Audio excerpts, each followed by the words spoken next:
नमस्कार, मैं हूं पंकज श्रीवास्तव। आजकल बहुत लोग भारत को हिंदू राष्ट्र बनाने की बात करने लगे हैं। उनका कहना है कि भारत में हिंदू बहुसंख्यक हैं, इसलिए इसे हिंदू राष्ट्र होना चाहिए, जैसे कि मुस्लिमों के लिए पाकिस्तान बना था। दिलचस्प बात यह है कि पाकिस्तान के संस्थापक मोहम्मद अली जिन्ना भी बिल्कुल यही चाहते थे, लेकिन आज़ादी की लड़ाई के नायकों ने इसे कभी स्वीकार नहीं किया। उन्होंने पाकिस्तान की प्रतिक्रिया में भारत नहीं बनाया, बल्कि अभिव्यक्ति और विचार की आज़ादी, पंथ और परंपराओं की विविधता के सम्मान की भारतीय परंपरा के आधार पर नए भारत का संविधान बनाया था। हम जानते हैं कि महात्मा गांधी एक सेकुलर भारत के लिए आरएसएस की शाखाओं में प्रशिक्षित हत्यारे नाथूराम गोडसे के हाथों शहीद हुए, और पंडित नेहरू का तो साफ मानना था कि धर्मनिरपेक्ष राज्य के अतिरिक्त अन्य कोई राज्य सभ्य नहीं हो सकता। स्वतंत्रता आंदोलन के बाकी नायक भी लेकिन यही चाहते थे। उनमें सरदार पटेल जैसे महानायक भी थे, जिन्हें आज बीजेपी के लोग बढ़ चढ़कर पूज रहे हैं। सरदार पटेल ने 12 फरवरी 1949 को आकाशवाणी से देश को संबोधित करते हुए कहा था कि हिंदू और मुसलमान एक ही खुदा के बेटे हैं, उन्हें एक ही पिता की संतान की तरह इस देश में रहना है। यही नहीं, विभाजन की विभीषिका से पैदा हुए सांप्रदायिक माहौल के बीच सरदार पटेल ने हिंदू राष्ट्र को पागलपन भरा विचार कहा था।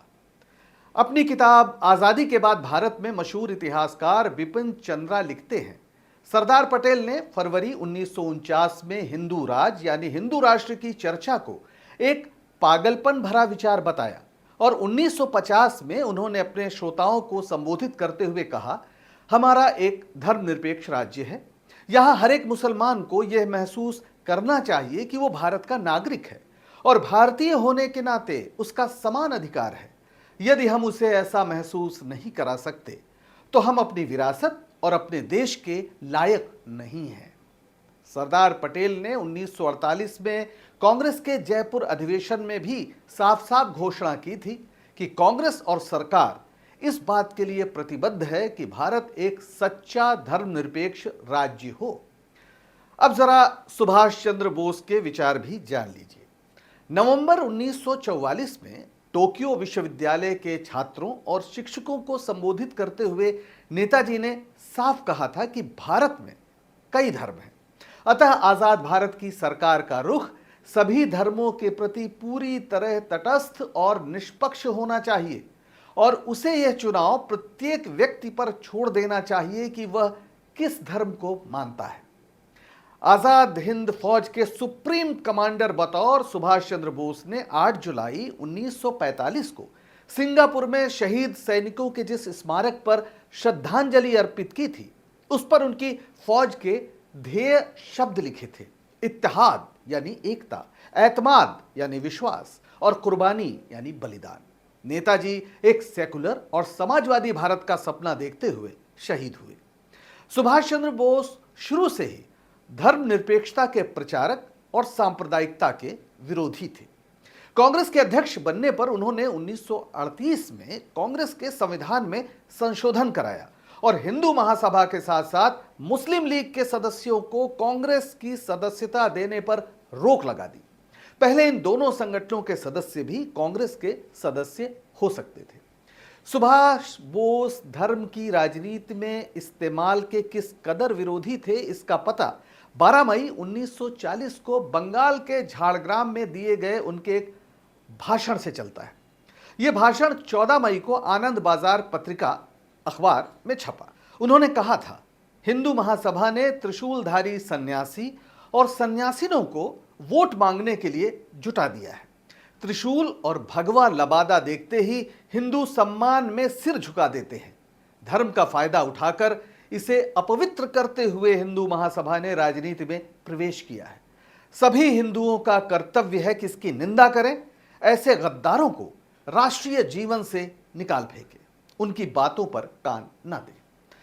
अब जरा संविधान बनाने में अहम भूमिका निभाने वाले डॉक्टर अंबेडकर के विचार भी सुन लीजिए।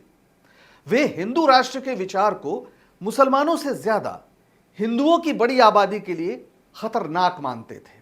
उन्होंने कहा था, अगर हिंदू राष्ट्र बन जाता है तो बेशक इस देश के लिए भारी खतरा उत्पन्न हो जाएगा। हिंदू कुछ भी कहें, पर हिंदुत्व स्वतंत्रता, बराबरी और भाईचारे के लिए एक खतरा है। इस आधार पर लोकतंत्र के लिए अनुपयुक्त है। हिंदू राज को हर कीमत पर रोका जाना चाहिए। इस सिलसिले में शहीद आजम भगत सिंह की चर्चा करने का कोई फायदा नहीं, जो कि एक घोषित नास्तिक और बोल्शेविक थे। वे भारत में सोवियत यूनियन जैसी क्रांति करके मजदूर और किसानों का राज लाना चाहते थे। वे पूंजीवाद को उखाड़ फेंकने के लिए वैश्विक साम्यवादी अभियान का हिस्सा होना चाहते थे। अब यह सवाल पूछा जा सकता है कि आखिर हिंदू राष्ट्र क्यों नहीं होना चाहिए? जवाब यह है कि धर्म को राष्ट्रीयता का आधार बनाने से सांस्कृतिक विविधता वाला देश एक नहीं रह सकता।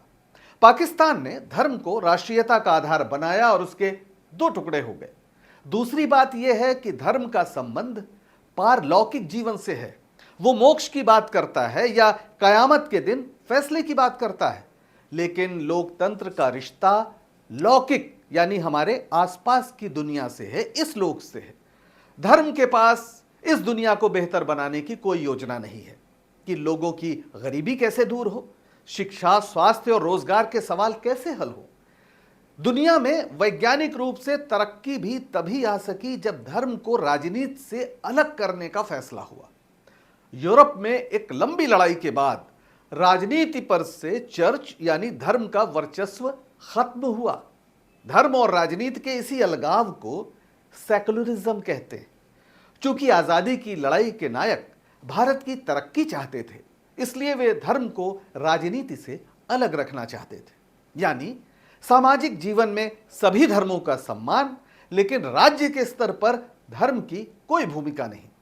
जो लोग धर्म और राजनीति का घालमेल करते हैं, वे जनता को मूर्ख बनाते हैं।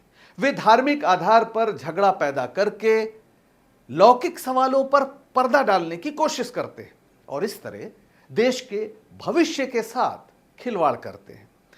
इसलिए हिंदू राष्ट्र बनाने का नारा महात्मा गांधी और नेहरू ही नहीं, सरदार पटेल, सुभाष चंद्र बोस, डॉक्टर अंबेडकर और शहीद आजम भगत सिंह की कुर्बानियों का अपमान है। सरशार सैलानी का एक शेर है, चमन में इख्तलाते रंगोबू से बात बनती है। चमन में इख्तलाते रंगोबू से बात बनती है। हम ही हम हैं तो क्या हम हैं, तुम ही तुम हो तो क्या तुम हो। आज के लिए बस इतना ही। नमस्कार। सत्य हिंदी का ऐप डाउनलोड करें गूगल प्ले स्टोर पर।